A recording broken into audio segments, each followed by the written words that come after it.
Okay, this is not going to be your typical panel, all right? So I'm going to ask some difficult questions at the end because we're talking about AI and the future of work. So, but before we get to these difficult areas, let's talk about where these two companies are so you can get some context here. And so maybe, Martin, you can tell us a little bit about, Globant, the role of AI, how you guys leverage AI. Hey, thank you. We started at the south of the south because we are from Argentina. And we started in 2003 as just with the goal of let's develop software from here to the world. That's our idea. And now, 20 years later, we are 30,000 people company, all around the world. And AI, it's a very important force for us. Since 2000, let's say 12, more or less, we start thinking about how we can use different products to accelerate the building of software. And AI was the first thing that came to our minds. That was a very start at that moment. We were in a kind of winter, we could say, of AI, but machine learning, deep learning, all that concepts start to show up, and we start to invest in different things that can let us be more productive for other people. So we have been working on this for the last 10 years at least. So I remember when you guys started, you had the best of both worlds. You were developing, I think, in Argentina. You had your laboratories there, so your costs of development weren't high. And you had amazing clients in the States. I think you had Google as a client, right? One of your first clients. So it was an amazing story. An Argentine company, low-cost development, great development resources, amazing clients. And so AI has started to lower your cost of development? How is AI affecting your IT machine? When we start the company, the labor arbitrage is always all around, but it's definitely not something that you need to trust too much, because that can change. You never know what's going to happen with the FX or things like that. So you really need to build a competitive advantage to be chosen for your customers on a daily basis. So we always start, as I said, investing in new tools. So in our job, we can define different phases of AI. First is what's first come to our minds is AI can make your people more productive. It's like augmenting your capabilities. All of us has I think that tested OpenAI or ChatGPT, and you do things. Oh, this is fantastic! I can make something that I'm doing much faster. So, but nobody knows how much productivity that can add to your work. We are testing everything, and we are not sure. But let's say that that's going to happen. So, second is that using agents, we can replace at some point some activities of that people is doing. So, for example, testing or use cases. So we can do things. So we are working on that, or bug fixing, which is typical thing that you need to do in a project. So we are testing that. We are using that tools, and it's not as easy as some people said that it is. It takes a lot of time, a lot of effort. The third thing is, and nobody knows if that's going to finally happen, is, okay, I'm going to just write down an idea in a prompt as the way I do it with an image, and I got to get a software out of that. This is much more difficult. I'm not sure if we're going to get it, and I don't know how much it's going to cost. Probably the cost of developing that tools can be more expensive than do it the traditional way. So we are working with the three things, and we think that in the future we're going to be much more productive, and our people are going to have augmented capabilities, but we're not sure of how deep it's going to go into the replacement of people. Okay. Hanno, Your startup is much more than a startup today. And where do you see Spain in your strategy? And tell us a little bit also about how you're using AI.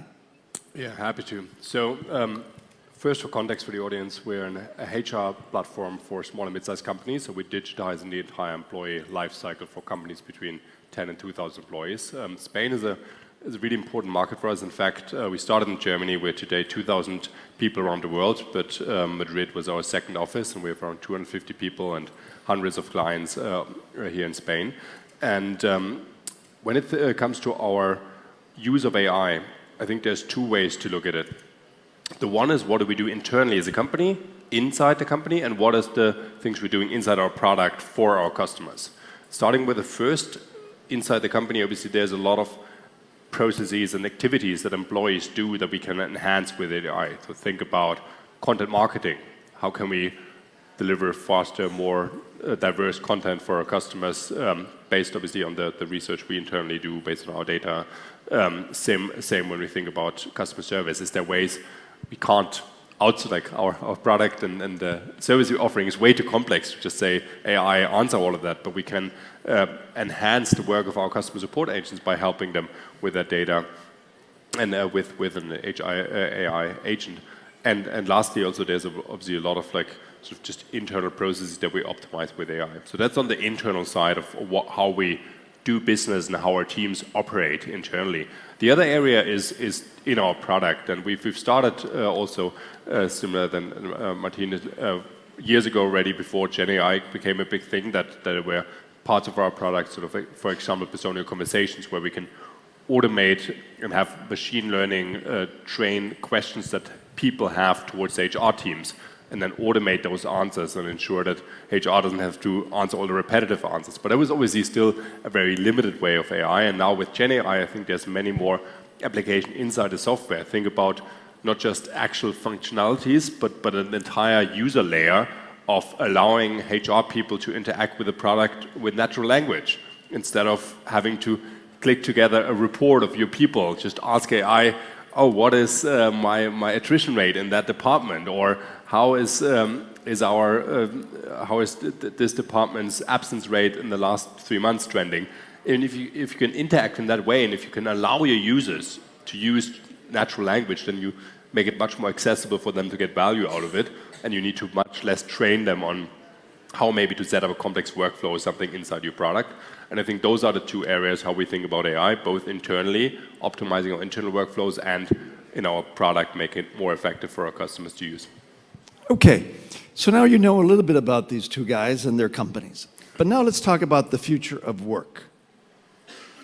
So I'm going to start with Martin. Martin, what was because there's a lot of startups here, a lot of entrepreneurs that are thinking about how they're going to use AI to grow, but there are certain things that AI will never replace.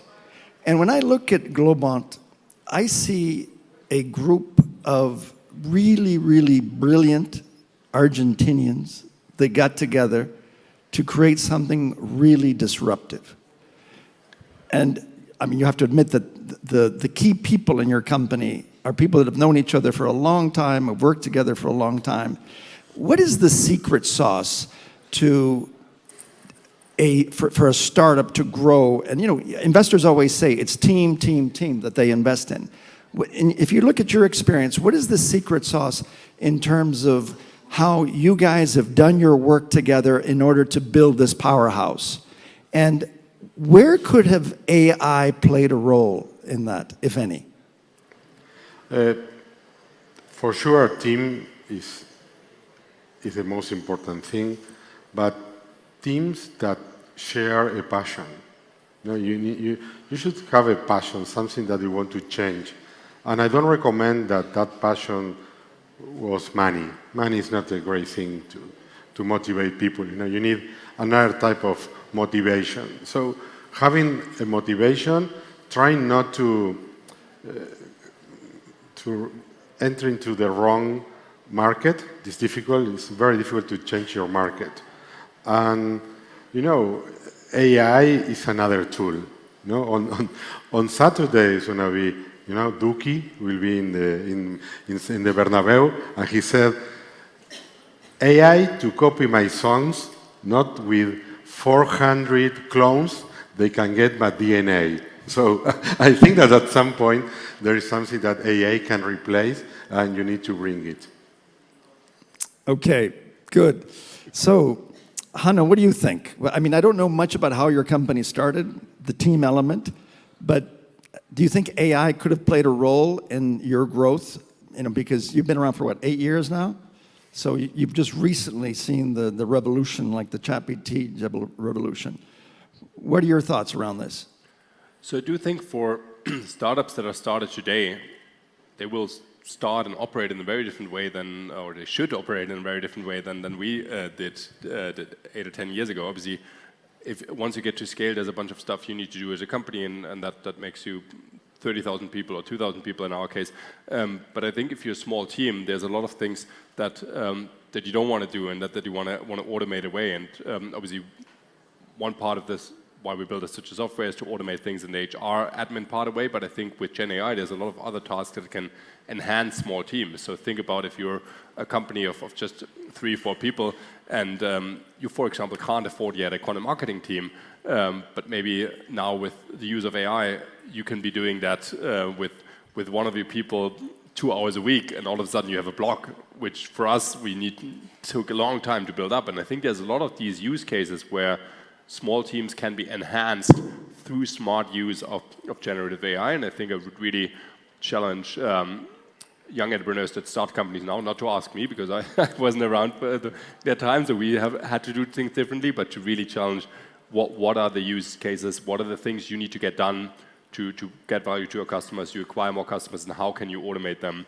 with the use of generative AI. And I think there's plenty of use cases. And also, we mentioned earlier, even building code can be done much faster. Prototype, I mean, think about just asking AI, describing a prototype, and then getting a wireframe out that you can go test with customers. That's something which for us, we spend a ton of time doing ourselves manually. And so I think that those are the things where I think hopefully it allows for much more faster iteration, for much more early innovation, and it still doesn't take away some of the scaling challenges that come later, but I think especially in the early days, there's a lot of opportunities you can use there. Yeah, you bring a very good point. You know, obviously AI can be used to scale technology, development, all that. But I think what's interesting here that you brought up is the management team. The management team can do much more now with less people. You know, you could have, and we had Sam Altman here at IE a few months ago, or I think last year, and he said, "Get ready for the unicorn of one." Can you imagine? Yeah. One person creating a unicorn?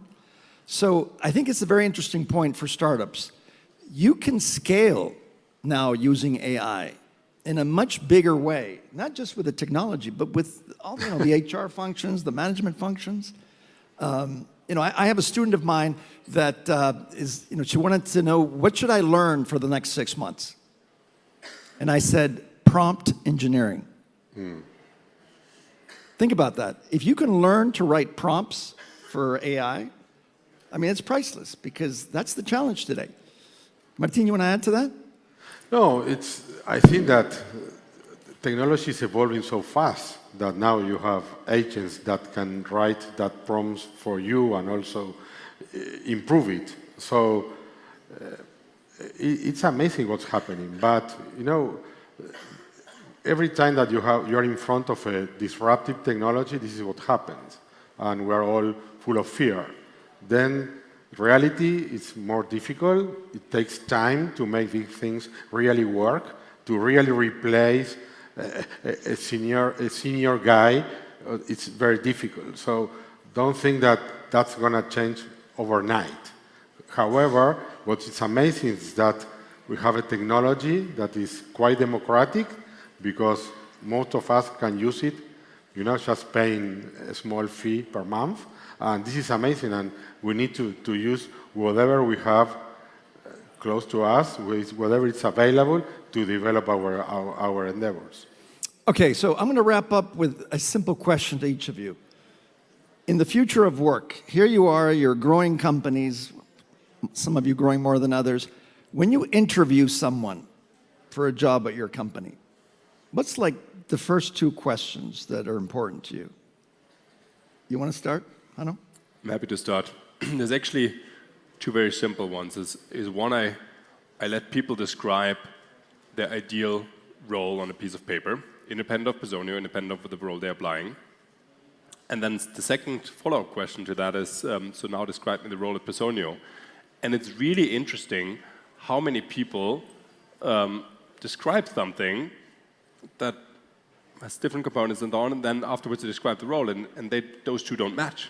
And you're in an interview with that person who wants that job, and like, I think so. So the advice from that I would say for candidates that maybe applying to jobs, figure out really what you want. I think it's really important. Some people might think about that question for the first time in my interview, and it's like you should know what you want to do and what's important to you, and then obviously like figure out the roles that actually match that. And if you can't find a role and just need a job, then at least tell a good story on why that role matches what you want. But I think those are two questions I always ask, and I'm always surprised how many people. Great, amazing. Yeah. Martin? Very easy. What do you like? Do you think that you can make that at Globant? Excellent. All right, well, let's give a big hand to our two panelists here on the future of work. Thank you. Thank you, guys.